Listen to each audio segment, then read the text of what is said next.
In 2005, a car bomb packed with at least 350 kilograms of explosives detonated in the center of Beirut. The blast tore through a passing motorcade, leaving a crater 10 meters wide and killing former Lebanese Prime Minister Rafic Hariri. Hariri was a direct threat to Hezbollah's interests. He was leveraging his political influence to end Syrian domination in Lebanon, a move that would have stripped Hezbollah of its primary regional ally.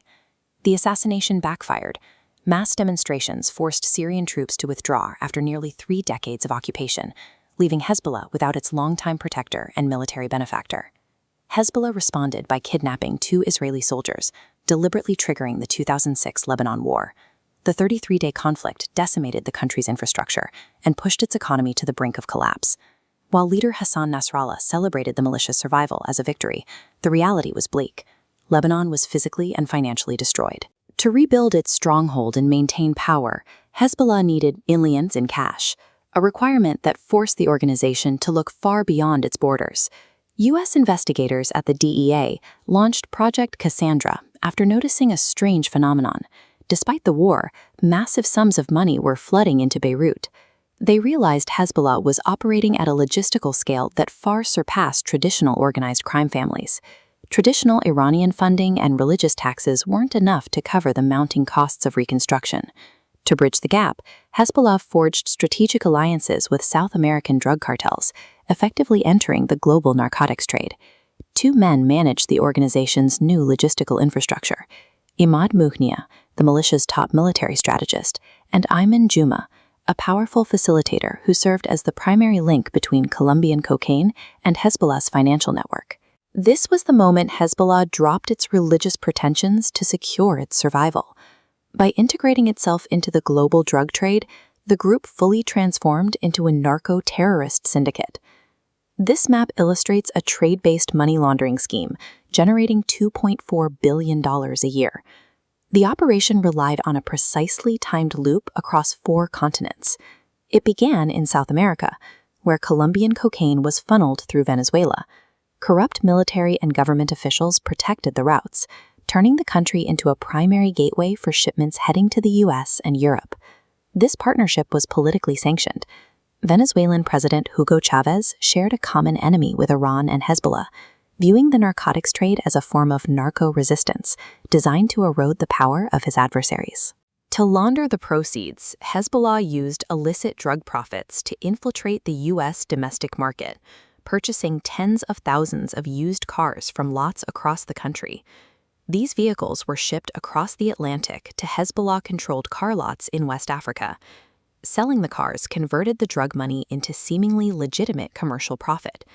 The final step closed the cycle. The sales revenue was packed onto pallets of cash and flown directly to Beirut, where it was deposited into the Lebanese Canadian Bank, providing Hezbollah with a clean, massive cash flow to fund its operations. DEA agents eventually infiltrated the network's inner circle. This led to a meeting at a Panama City hotel, where an undercover agent confronted Imad Mughniyeh, forcing the facilitator to realize that his global operation was no longer invisible to U.S. intelligence. The U.S. Treasury Department then deployed Section 311, a regulatory authority designed to act as a financial atomic bomb. By designating de Lotme's Canadian Bank a primary money laundering concern, the U.S. legally severed it from the global dollar system.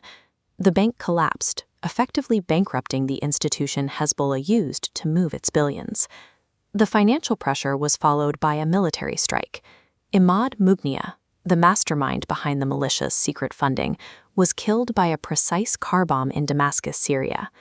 Choking off the cash flow and eliminating its chief architect demonstrated the effectiveness of forensic intelligence. The syndicate's primary financial infrastructure was dismantled.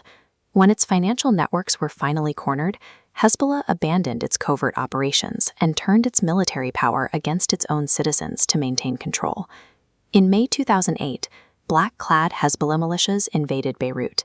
They neutralized the Lebanese army and seized control of the capital, proving that no domestic legal authority could challenge their physical dominance. Despite this internal coup, international justice proceeded.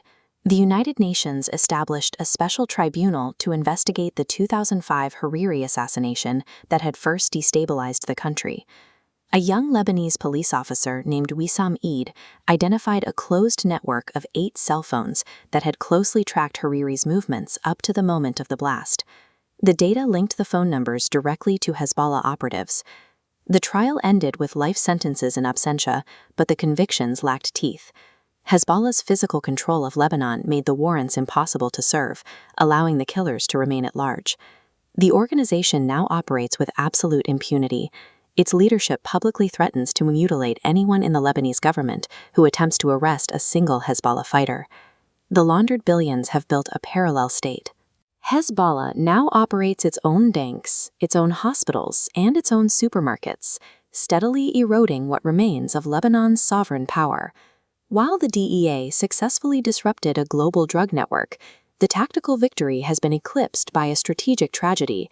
A shadow militia has successfully consumed a sovereign nation. Unpunished and deeply entrenched, the organization is now shifting its operations. Hezbollah's illicit networks are expanding again, this time migrating directly into the heart of Europe.